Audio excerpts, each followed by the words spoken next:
Bismillahirrahmanirrahim. Coba kalian amati wajah kedua orang tua kalian. Pasti ada persamaan dan perbedaannya ya. Bisa dari jenis rambut, warna kulit, bentuk hidung, dan yang lainnya. Bagaimana hal tersebut bisa terjadi? Kenapa wajah kita bisa mirip dengan orang tua kita? Jawabannya adalah karena itu semua tersimpan di materi genetik yang disebut dengan gen. Gen inilah yang nantinya akan diwariskan atau diturunkan dari orang tua ke keturunannya. Oleh karena itu, di sini kita akan membahas materi tentang pewarisan sifat. Ilmu yang mempelajari pola pewarisan sifat pada makhluk hidup disebut dengan genetika. Genetika ini ditemukan oleh Gregor Johann Mendel. Hal yang pertama yang harus kalian lakukan dalam mempelajari materi ini adalah dengan memahami istilah-istilah dalam pewarisan sifat. Jika kalian paham istilah-istilah dalam pewarisan sifat, maka tentu akan mudah untuk melanjutkan ke materi berikutnya. Oke, kita masuk kepada istilah-istilah dalam pewarisan sifat. Yang pertama adalah parental, yang berasal dari kata parents, yaitu orang tua, atau induk, yang disimbolkan dengan huruf P kapital. Yang kedua adalah filial, yang disimbolkan dengan F kapital, artinya adalah keturunan atau hasil dari persilangan induk jantan dan betina. Yang ketiga ada gen dominan. Gen dominan adalah gen yang mampu menutupi gen yang lainnya. Contohnya, mawar merah yang disilangkan dengan mawar putih akan menghasilkan 100% keturunannya berwarna merah. Dalam hal ini, warna merah adalah sifat dalam gen dominan. Sifat gennya kuat sehingga bisa ditemukan lagi warna merah pada keturunannya. Contoh lainnya, tumbuhan berbatang tinggi dan tumbuhan berbatang pendek. Dihasilkan 100% keturunannya itu berbatang tinggi. Berarti tumbuhan berbatang tinggi merupakan sifat dari gen yang dominan. Yang keempat ada gen resesif, artinya sifat gen yang lemah sehingga ditutupi oleh gen yang lainnya. Pada contoh yang sama, tadi mawar merah disilangkan dengan mawar putih akan menghasilkan 100% keturunannya warna merah. Dalam hal ini, warna putih merupakan sifat gen resesif, sifatnya lemah, jadi sifatnya ditutupi oleh sifat warna merah, sehingga ketika dihasilkan keturunan, maka keturunannya tidak ada satupun yang berwarna putih. Yang kelima adalah gen intermediate, yaitu gen yang mempunyai pengaruh yang sama kuat. Misalnya, ada dua individu yang akan melakukan persilangan. Contohnya individu yang bunganya berwarna merah dan individu yang bunganya berwarna putih. Maka akan dihasilkan keturunan yang berwarna merah muda, karena kedua individunya ini bersifat intermediate atau sama-sama kuat, sehingga gen yang dihasilkan adalah percampuran dari kedua induknya. Yang keenam ada alel. Alel adalah anggota dari sepasang gen yang homolog atau sejenis. Contohnya, bunga berwarna merah, lambangnya adalah M besar, M kecil. Maka alelnya adalah M besar dan M kecil. Atau tumbuhan berbatang tinggi dengan simbol T besar, T kecil, maka alelnya adalah T besar dan T kecil. Selanjutnya ada fenotip P. Ya, fenotip P ini adalah sifat yang terlihat atau tampak dan dapat dilihat oleh panca indera. Contohnya warna kulit, bentuk batang, warna rambut, dan lain-lainnya. Sifat genotip adalah sifat yang tidak terlihat yang biasanya dilambangkan dengan hurufnya seperti apa, yaitu huruf awal dari sifat yang diwakilkan. Contohnya sifat warna merah, fenotipnya warna merah, maka genotipnya adalah M besar, M besar. Jadi genotip itu adalah lambang simbolnya yang dilambangkan dengan huruf. Atau contoh lain batang tinggi, ya, genotipenya adalah T besar, T besar. Sedangkan batang pendek genotipenya adalah T kecil, T kecil. Selanjutnya ada homozigot. Homozigot adalah pasangan gen yang alelnya sama, yaitu A besar A besar, atau T besar T besar, atau A kecil A kecil. Jadi pasangan tersebut alelnya sejenis, bisa huruf kapital semua atau huruf kecil semua. Yang ke-10 ada heterozigot, yaitu pasangan gen yang alelnya berbeda. Contohnya A besar A kecil, B besar B kecil, T besar T kecil, atau M besar M kecil. Jadi pasangan gen ini bisa dilambangkan dengan huruf kapital dan huruf kecil. Jadi terjadi percampuran di sini. Yang terakhir, yang ke-11 adalah hibrid. Hibrid ini adalah hasil persilangan atau perkawinan individu yang mempunyai sifat berbeda. Nah, untuk hibrid ini sendiri yang kita akan bahas yaitu monohibrid, yaitu persilangan individu dengan satu sifat yang berbeda, dan dihibrid adalah persilangan individu dengan dua sifat berbeda. Nah, inilah istilah-istilah dalam pewarisan sifat yang harus kalian pahami dengan baik. Selanjutnya kita akan masuk kepada persilangan monohibrid. Ya, diingatkan kembali, persilangan monohibrid adalah persilangan yang terjadi karena satu sifat yang berbeda. Silakan diperhatikan contoh soalnya ya.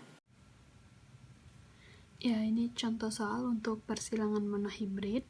Diketahui pada bagian parental 1 atau induknya, yaitu mawar merah dan mawar putih.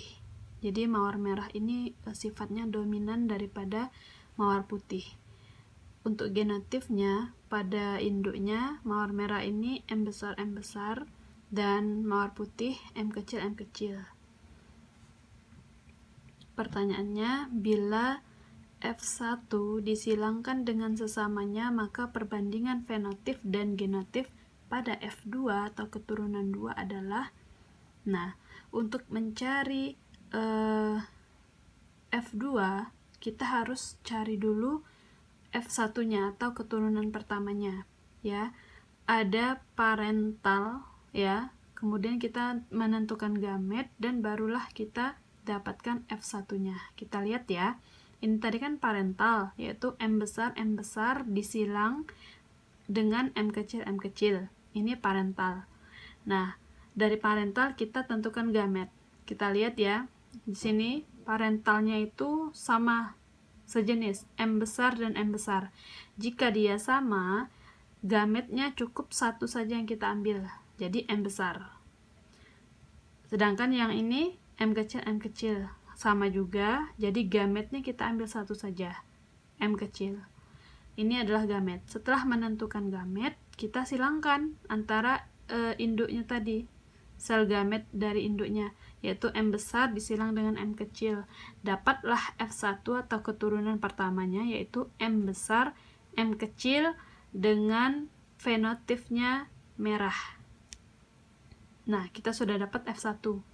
Selanjutnya untuk mencari F2, kita berdasarkan soal, bila F1 disilangkan dengan sesamanya, berarti F1 ini itu kita jadikan induk. Ya, induk kedua, yaitu P2, parental kedua. Kita silangkan F1 dengan F1, ya. F1-nya apa tadi? M besar, M kecil, disilangkan dengan M besar, M kecil. Ya, setelah parental, kita cari gamet. Ini memang urutannya, parental, gamet, dan keturunan. Coba kita lihat gametnya dari parental kedua ini. Nah, coba lihat, ini ada dua gamet. Karena dia tidak sama, berarti kita buat dua-duanya. Ada M besar dan M kecil. Ya, begitu juga dengan yang ini. M besar dan M kecil. Ya, ini gametnya. Setelah itu, karena gametnya ini ada masing-masing dua, bagaimana cara menyilangkannya? Kalau ini tadi kan mudah ya, tinggal dikalikan. Nah, kalau lebih dari satu gametnya, kita gunakan yang namanya papan catur. Ini metode papan catur. Nah, kita tulis, ini tadi kan gametnya ada M besar dan M kecil. Kita tulis di sini, M besar, M kecil. Kemudian di sini juga tadi ada M besar, M kecil. Kita tulis di sini, M besar, M kecil. Kemudian baru kita silangkan. Ini dengan yang ini, dapatlah M besar M kecil. Ini M besar M, maaf, ini tadi M besar M besar. Yang ini disilangkan dengan ini M besar M kecil. Kemudian ini dengan yang ini M besar M kecil, dan ini dengan ini dapatlah M kecil M kecil. Sehingga kita dapat perbandingan genotipnya. Ingat, genotip ini adalah perbandingan yang tidak bisa dilihat, hanya disimbolkan dengan simbol-simbol ini saja, dengan huruf saja. Ya, kita lihat di sini, ini kan anakan, ada 1, 2, 3, 4. Ini anakannya, F2-nya. Jadi ada 4, ya. Kita lihat huruf yang sama tidak usah kita tulis lagi. Ini adalah M besar M besar, ada M besar M kecil. Ini tidak usah ditulis ya, karena sama dengan yang ini tadi. Dan yang terakhir ada M kecil M kecil. Sekarang kita tinggal hitung jumlahnya. M besar ada 1, M besar M kecil ada 2 ini, dan M kecil ada 1. Jadi perbandingan genotipnya adalah 1:2:1. Selanjutnya untuk perbandingan fenotip, ingat fenotip itu sifat fisik, ya, sifat fisik pada persilangan ini. Kita lihat ya, karena di sini ada yang dominan tadi merah, berarti ketika disilangkan merah dan putih itu akan menghasilkan 2 warna. Ya, kalau tidak merah ya putih. Ya, kita lihat yang merahnya ada berapa, yang putihnya ada berapa. Kita lihat di sini M besar itu otomatis warnanya merah. M besar M kecil ini warnanya apa? Ini warnanya merah. Karena apa? Di sini ada huruf kapital. Huruf kapital ini melambangkan bahwa dia dominan. Ingat, M besar tadi merah dan M kecil adalah putih. Jadi yang dominan di sini adalah merah. Jadi yang putihnya tertutupi oleh warna merah. Jadi yang M besar M kecil warnanya juga merah. Ini juga M besar M kecil warnanya merah. Sedangkan ini M kecil warnanya putih. Jadi yang merah tadi ada 1, 2, 3, dan putih hanya 1. Inilah perbandingan fenotipnya, yaitu merah berbanding putih adalah 3:1. Oke, ini ada latihan soal. Silakan kalian pahami penjelasan tadi. Setelah itu silakan dikerjakan latihan soal mengenai persilangan monohibrid. Silakan ditulis di buku catatan IPA dan dipahami dengan baik. Mungkin itu saja pertemuan kita hari ini. Saya akhiri dengan melafazkan hamdalah. Alhamdulillahirrabbilalamin. Subhanakallahumma wa bihamdika. Asyhadu an la ilaha illa anta astaghfiruka wa atubu ilaik. Assalamualaikum warahmatullahi wabarakatuh.